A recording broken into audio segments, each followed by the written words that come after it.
Okay, maganda po topic natin ha. Pagpigil ng utot. Meron po masamang dulot. Pasensya na. So, meron pong benefits ang pag-utot. Lahat ng tao umuutot, pero maganda alam natin kailan ito abnormal, kailan ito senyales ng seryosong sakit, kailan yung babaguhin lang natin yung lifestyle natin. Okay? Ang normal na pag-utot sa isang araw, 5 times to 15 times. Yan ang normal. So, every 2 hours, mga isang utot. Pag kayo ay umuutot every hour ng 2-3 beses, hindi na po normal yon. Excessive farting na ang tawag doon. So, pag kumain tayo, nadadigest yung pagkain, yung bacteria, tumutulong sa pag-digest, gumagawa ng hangin, gas. Either nababurp or inuutot. Maraming klaseng pag-utot. Merong utot na malakas, merong silent o mas deadly, di ba yung silent? At merong utot na walang amoy at merong utot na mabaho. Okay? Umpisahan natin sa mabahong pag-utot. Ang mabahong pag-utot, stinky farts, may mga causes to. Okay? May mga dahilan. Number 1, baka uminom ka ng antibiotics. Pwedeng mag-iba yung amoy. Pwedeng constipated. Mga constipated, matagal dumumi, so ayaw lumabas yung dumi, so hangin lang lumalabas, yun, mabaho yung ganon. Bihira lang to, pero pwede rin colon cancer. Yung sign ng colon cancer, mabaho rin yung utot. Yung iba naman, food intolerance, baka lactose intolerance sa gatas, o baka mga high fiber na kinakain. So yan ang mga cause kung bakit mabaho yung utot. Minsan naman, pag high protein, kung puro karne kinakain mo, may nagsasabi, mas maamoy din yung utot nila. Okay. Yan, stinky farts, pwedeng sa kinakain natin, pwedeng sa antibiotic na iniinom, pwedeng constipated ka, kaya mas mabaho. Ayan, no? May build up ng bacteria sa tiyan, at pwedeng colon cancer. Ito yung pinaka-bad sign. Okay? So, 5 dahilan bakit nauutot ang tao. Number 1 is baka sa kinakain natin. Baka malakas kayo sa beans, sa cabbage, o sa broccoli, sa cauliflower. Depende sa inyo sa pagkain Baka may lactose intolerance. Pag umiinom ng gatas, kumakain ng ice cream, nagtatae, pwede rin yun. Malakas sa soft drinks, mahangin, di ba? Kaya nga carbonated yung soft drinks may bula-bula, hangin yun O mahilig sa matatamis, pwede rin.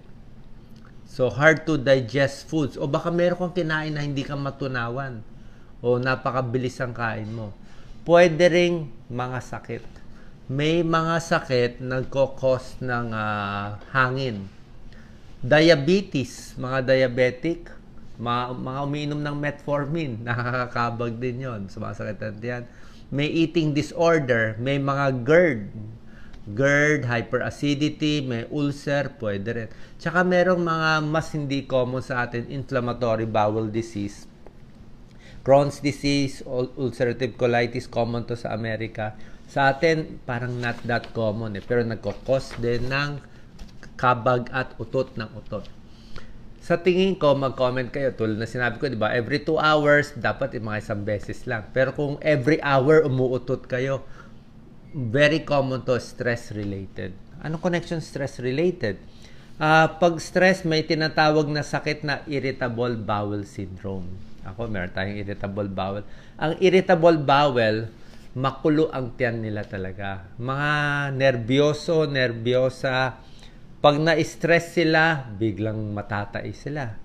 Pag papasok na sa school, natatakot sa teacher, sasakit na ang tiyan, magtatai na, punta na ng CR. Diba? Yan ang sinasabing butterflies in the stomach So, minsan nadudumi sila, minsan tumitigas ang dumi, at mahangin sila. Talagang excessive farting, utot na utot yung mga may irritable bowel. Maraming may irritable bowel. May study sa Japan, parang 40%, ganun karami may irritable bowel.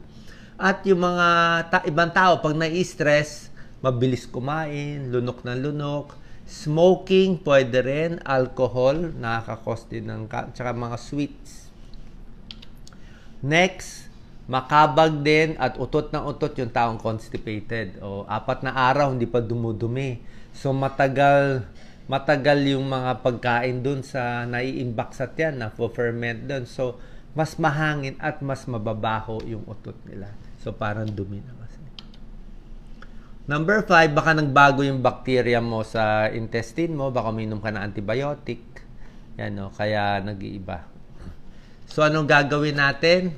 Ito, babaguhin natin yung kinakain natin. Number 1, pag alam mong kinakabag ka sa kinakain mo, di iwasan mo na yon, malalaman mo na. Dapat small frequent feedings. Mas konti ang kakainin pero mas madalas. Kasi kung marami nga kinain mo, biglang may stress yung tiyan natin. Ito po, dapat ninunguya ang pagkain dahan-dahan. Kasi pag hindi nga digested, ang bilis natin kumain, wala pang 5 minutes, naubos na natin dalawang platong kanin, mahirap matunawan. Kaya mas kinakabag.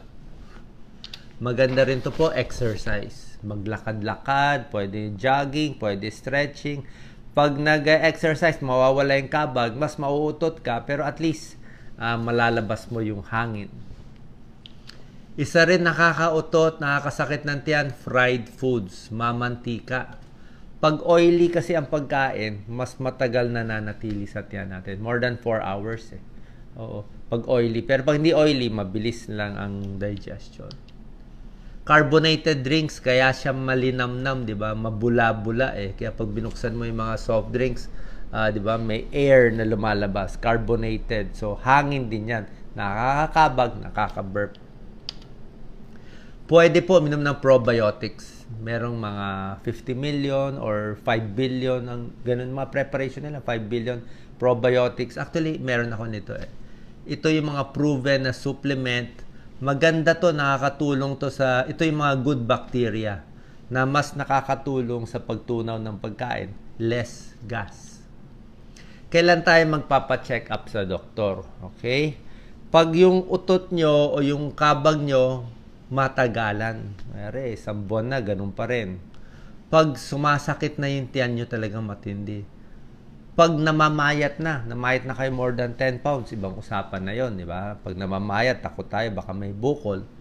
Pag hindi na makontrol yung pagdumi, pag may dugo sa dumi, o pag may dugo, either hemorrhoids, almoranas, o baka may bukol.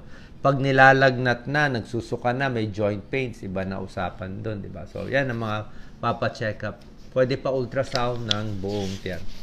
Ngayon, meron pong benepisyo ang pag-utot. Ito yung sinabi ko sa inyo, huwag pipigilin Why you should never hold a fart. Anong benepisyo? Number 1 benefit, masarap ang pakiramdam mo. Mababawasan ng stress, di ba? Less pressure.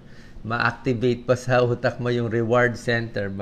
Masisiyahan ka. Pero yung mga kasama mo, syempre hindi masisiyahan. Number 2, pwede siya maging warning sign na baka meron kang sakit. Tulad na sinabi ko, pag utot kayo na utot, baka irritable bowel pala, baka may food intolerance kayo, baka may lactose intolerance, baka diabetic pala, baka may ibang problem. Kasi hindi nyo ma-digest maigi. Okay? Number 3, ito nakakatuwa, may pag-aaral, 2014, tunay po, may pag-aaral yan. Hydrogen sulfide ng utot. Maganda daw sa puso. Paano to? So, pwede daw makatulong sa heart disease. Anyway, it's just one small study na yung na-expose dito. Hinanap ko yung study, 2014. Pag nakakaamoy ng hydrogen sulfide, yung isang component sa mabahong utot, nakakatulong i-repair ang cellula. Mitochondrial cell damage is repaired. Okay, siguro may tulong. Number 4, malalaman mo rin kung malakas ka talagang kabagin at inuutot, baka meron ka nakain na mali, usually mga junk foods o hindi. At syempre, pag umutot ka, mababawasan ng sakit sa tiyan, bawas pa sa stress, di ba? So, pag irritable bowel, wala tayong magagawa, talagang yun ang nangyari. So, yan ang tips natin para sa madalas umuutot, huwag pipigilan, lumabas lang sa kwarto para hindi nakakahiya. Pwedeng dumumi, pwedeng hot water, chamomile tea, maganda po, pamparelax ng tiyan. Ang chamomile tea may tulong din sa digestion, pamparelax. Maglakad-lakad, okay? heating pad, hot bag. Pwede nilalagay ng hot bag ang tiyan natin. Mas kakalma siya. Take deep breath. Pwede rin. Meron din mga tableta na para sa kabag. Pero pwede naman din na mag-tablet. Ano home remedy natin para malabas yung hangin? Kasi napakasakit ang pakiramdam kung bloated di ba? Makakapa mo, pag pinalo mo yung tiyan mo, parang tambol yun parang tambol. So, ang technique natin, one technique is pwede humiga. Hihiga ka ng flat muna, tapos humiga ka ng one side, mga 1 minute, humiga ka sa kabilang side, another minute, pwede ka dumapa. Parang iniikot mo yung hangin sa bituka para gumalaw-galaw, lalabas. Another technique, pwede yung abdominal massage. Yan ang minamassage, iniikot-ikot, iniipit-ipit, wala namang masama. Minsan, iniikot mo mula dito sa may right side, papunta sa left, right muna, paakyat. Parang tinutulungan mo lumabas yung hangin, lumabas yung dumi. Yung mga matatanda, yung mga na-stroke, mga bedridden, mas mabagal ang galaw ng bituka. Kahit mga seniors, more constipated. So, dapat more exercise, pwede rin abdominal massage. Para pag naalog-alog yan, mas madudumi sila. Lalo na yung mga stroke patients at bedridden. At syempre, meron tayong tip para sa mga constipated. Ang kodigo ko nga, di ba, 4Ps na prutas. Papaya, pears, pakwan, prune juice, yan, mga nakakatulong. At yung mga gulay nakakatulong din para mas makadumi, malabas natin yung gas. Okay? Sana po nakatulong ang video ko. Ano yung mga benepisyo ng pag-utot at ano yung mabuting utot na wala namang masama at yung mga dapat ipa-check up. God bless po. Thank you.